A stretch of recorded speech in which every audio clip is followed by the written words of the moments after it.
Let's now turn our attention to presidential advisor Daniel Bwala and the Al Jazeera saga, which has taken a new twist as Daniel Bwala now claims that the viral head-to-head interview with Mehdi Hassan was doctored. Bwala appeared on a live session hosted by Daddy Freeze, alleging that the original interview ran for 1 hour and 19 minutes, but Al Jazeera uploaded an edited 49-minute version, cutting key parts of his responses and inserting extraneous footage to push a narrative against him. Let's take a look. I have seen a lot of commentaries in the social media saying that in the interview, I was asked a question I denied, and that Mehdi Hassan played my previous comment, and I kept denying and denying and denying. Unfortunately, that was not what transpired. Questions were asked and answered, those ones that I denied after the interview ended. Al Jazeera went and did a fresh production of 8-minute version of what they wanted to push. And in that fresh production, they now went back to research my previous comments.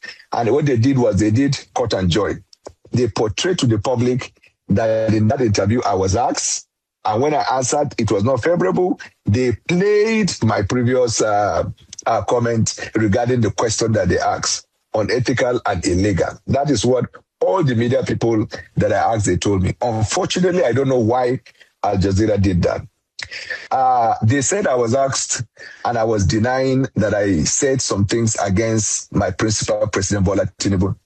When the full production is released, you would see that for more than 8 to 15 minutes, wherein I was asked about the things I said about the president, I acknowledged those words. All right, we're waiting for the full production to be released, Daniel Bwala. Well, first it was all politics. Now it is doctored footage.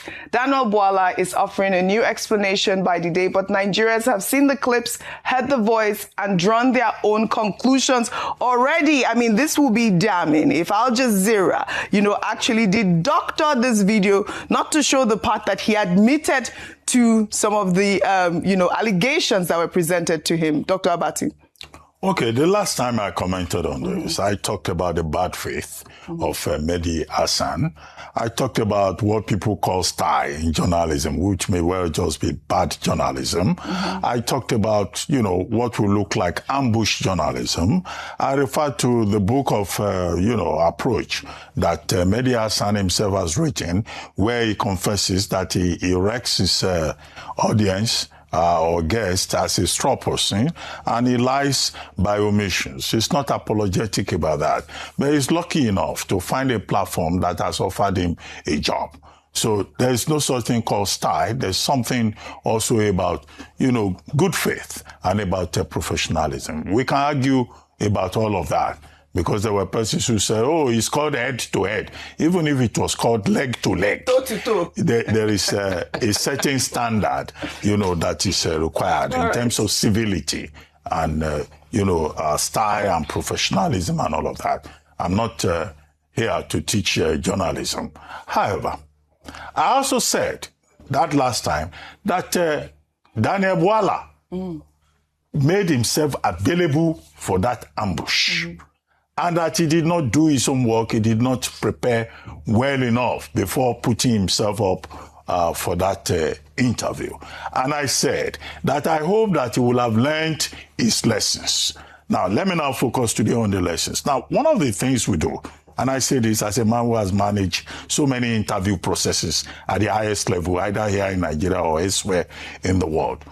If you know that the style of this person is to ambush you and the interview will be doctored, the rule is to be prepared. What you do in that case is that you record the interview yourself so that you will have your own evidence. They may not allow you to bring your own camera, but you can bring a small recorder, and then you record it. You have your own evidence. If Bwala had done that, now that he's saying that he has been misrepresented, then you come and give us your own evidence. And you say this is not the interview. Then they went behind, they doctored your interview, they misrepresented you, and now You have to keep explaining yourself. Many Nigerians have gone with the narrative that you didn't, step up to the bill. Right. However, is misrepresentation an offense? Yes, it is. If you are misrepresented, you can sue. Yes, that's what Donald Trump is doing. You can sue for rescission. Yes. You can sue for damages. Yes. So what is the next step for Daniel Bwala? Is he going to sue Al Jazeera and insist that he has been misrepresented? I think he should. Is he going to insist that the full interview should be published? I think he should too. To represent him word for word and accordingly. Correct. But he should learn the necessary lessons. He shouldn't be ambushed. I think he's new to this territory, but he will learn. Is he really new? Well. You mean to the foreign or to the presidential? No. Okay, he will learn his quickly lessons. because we have to go. I need to make some clarification. There is nothing called bad faith in journalism. There is real, accountable journalism, and that's what Mehdi practices. You see, what is obvious is that most Nigerian officials, they are used to journalism where they pamper them. In fact, back in the day, they used to send them questions in advance. They used to give them area of concentration. That's what a lot of them are used to. So they keep citing the BBC standard, which is obviously colonial standard, which is also colonial standard baked around, respect for governmental officials. And that's what it is. But let me take the primary points. Number one, Bwala claims that the interview was doctored. The first place I saw the interview was on Bwala's page. So was it the doctored version he shared on his page? Did he watch it through before he posted it on his page? And why did he raise concerns then? Why was it that after the backlash, that was when concerns were raised? The second part of this conversation I also have to ask is, yes, you claim that it was doctored, but we saw the interaction and we saw the answers. You also cited the past that you said, people in opposition would normally oppose. You saw that. That was played. Yes. And you clarified that and all of that. Right. So after you saw that, what else? And the same 8 minutes that he's saying that they produced was just the video evidence of the things he said that he asked as a question. So it was not that they were adding extra materials. Right. It was the quotes that Mehdi said, Bwala himself said, and they just added the video evidence to be able to make it. So the doctored part was fine. Based on that, there were people too in favor of him that also fact-checked Mehdi. Because you see, in all of this, we too has tried to make remedies and it's not working. There are people too that also released a video where they also added their own video where they said this was what Mehdi said, it was not right and all of that. So there are many sides. My advice for Bwala, when matters like this happen after the brouhaha, just let it go. If you want to sue, go ahead and sue. But we need to be able to see the full version of the interview. I support that. But please, matters like this, the matter done already. You went to put it up again and people will start all over. Just let it go. Rufai, you took the words out of my mouth. We are waiting to see. There is bad faith in journalism. Because some journalists are businessmen, some are politicians, some are closet activists. There is bad faith. There's no bad. And that's why we talk about journalism and we talk about training and retraining. All right, let us maintain. No. There should be training and retraining. There's no even faith, for practitioners. Can I moderate this panel? In this company, can I moderate this panel? I think the basic